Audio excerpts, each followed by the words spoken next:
Here are my best to worst of all 11 bowling ball companies based on their weak and sharp bowling balls.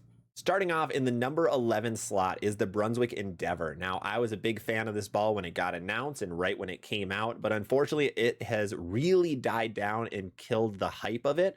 The ball just is not that great. It is very, very niche, similar to how the Rhino Pro was in my last video. The Endeavor just doesn't really have that great of a spot. It seems like it wants to be a weak and sharp ball, but then it's too sharp. Then it wants to be a little stronger. It just doesn't know its place, and there are many better balls for much cheaper that you can find.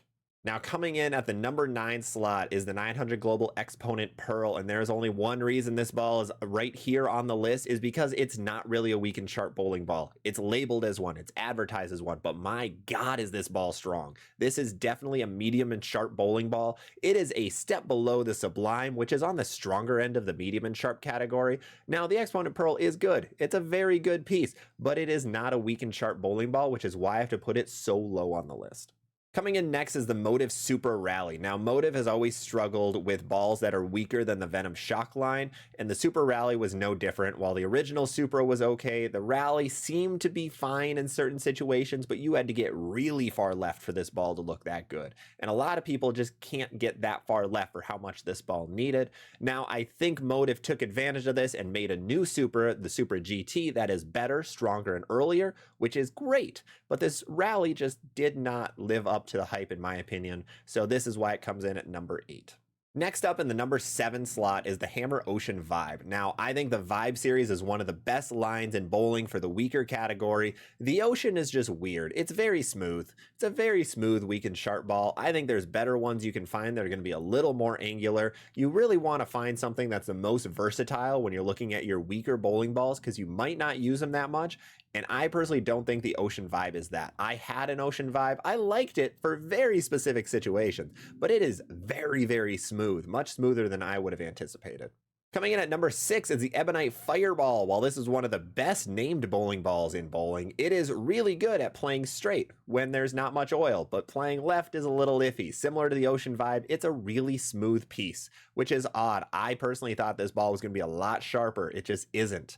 Now, I think it's still a good piece if you want to stay straighter and you need something to get further down lane. I think it's going to be great for that. But if you want to play left, there's going to be some better balls that we mentioned above.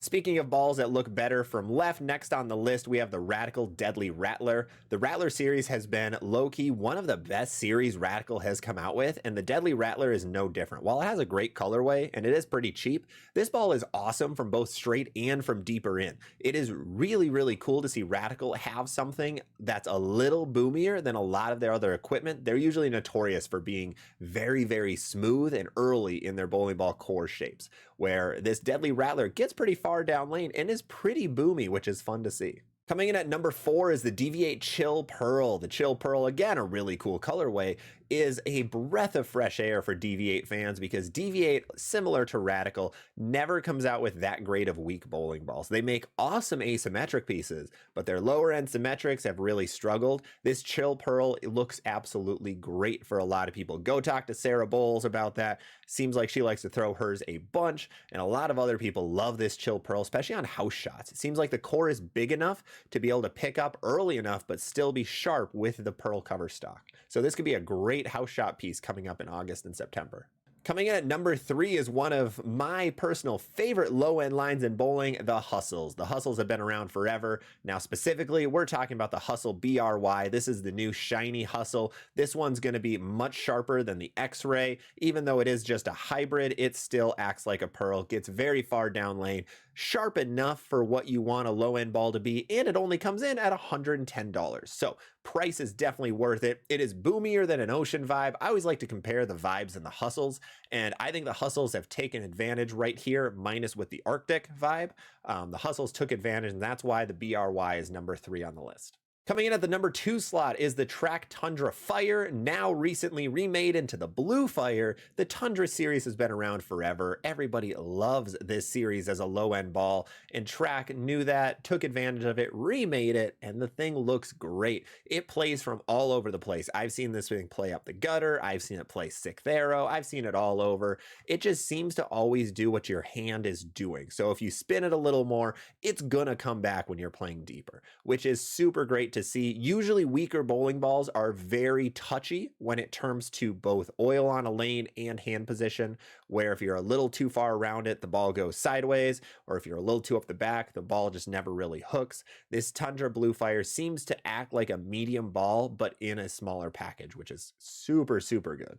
And finally, taking the gold medal spot is going to be the Storm IQ Tour Ruby. Pearl IQs have been amazing for so long. Started with the gold ball, went over to the emerald, now on to the ruby, hopefully a sapphire coming soon. I know overseas they have it. One of my favorite colorways in bowling, and this ball is amazing. It is much more expensive than others on the list, unfortunately, but the versatility of it and the ability to use it on so many different conditions is amazing.